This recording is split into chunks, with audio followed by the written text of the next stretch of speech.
সবার প্রথম কামনা করলাম পশ্চিমবঙ্গের জনগণের স্বার্থে অশুভ শক্তির বিনাশ করে রাজনৈতিকভাবে আমরা পরস্পরকে খুব অ্যাক্টিভ ভাবে যাতে আমরা পশ্চিমবঙ্গে অশুভ শক্তির বিরুদ্ধে লড়তে পারি রাজনৈতিকভাবে, এবং আমরা বিজেপিকে প্রতিস্থাপিত করতে পারি এবং সরকার বদল করতে পারি।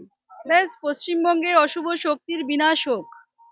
পশ্চিমবঙ্গের স্বার্থে তথা ভারতবর্ষের স্বার্থে আমরা সবাই মিলে যাতে এই সরকারের পতন ঘটাতে পারি গণতান্ত্রিক পদ্ধতির মাধ্যমে, জনকল্যাণের স্বার্থে। অবভিয়াসলি যতক্ষণ এই সরকারের পরিবর্তন হচ্ছে না ততক্ষণ প্রত্যেকটা শ্রেণীর মানুষ, মানে একদম টপ টু বটম সবাই সাফার হচ্ছে। এই ধর্ণা বলুন বা সরকারের সঙ্গে মিটিং দুটোই নিষ্ফলা হবে, কারণ ওখানে সমাধান বেরোবে না। কোর্ট দিয়েছে নির্দেশ, কোর্টেই সমাধান বেরোবে। তাই সব পক্ষ নিজের তত্ত্ব নিয়ে আবার কোর্টের কাছে আবেদন করুন। আমার মনে হয় সুপ্রিম কোর্ট সবার কথা শুনে তারাই ঠিক সিদ্ধান্ত দেবেন। 18,000 লোকের চাকরি ফেরত যেন আসে, এটা আমরা চাই। সবার কুশল কামনা করে প্রার্থনা করেছি, সব বাংলায় শান্তির প্রার্থনা করেছি, সবাই যেন আমরা ভালো থাকতে পারি সেই প্রার্থনা করেছি। তারা কোথাকার লোক? বিহার, ইউপি না পশ্চিমবাংলার? কেউ চাকরি পেয়েছে জানি না। এখানে 3জন সিভিক পুলিশ আছেন, তারা বলছে আমাদের যা পয়সা তাতে চলে না। এই চাকরির কি মানে হয়? উনি দেউচা পাচামিতে বলেছিলেন 1 লক্ষ লোকের চাকরি হবে, এক এক ঝুড়ি কয়লাও বেরোলো না, একটা চাকরি হলো না। এখন মেদিনীপুরে গিয়ে বলছেন 10,000 লোকের চাকরি হবে। আজ পর্যন্ত কত হাজার লোকের চাকরি দিয়েছে?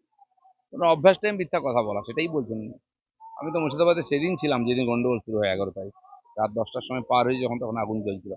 বাকি পার্টির নেতারা যাচ্ছেন, আন্দোলন চলছে, যাবো আমি। সব জায়গায় তাই করেন উনি।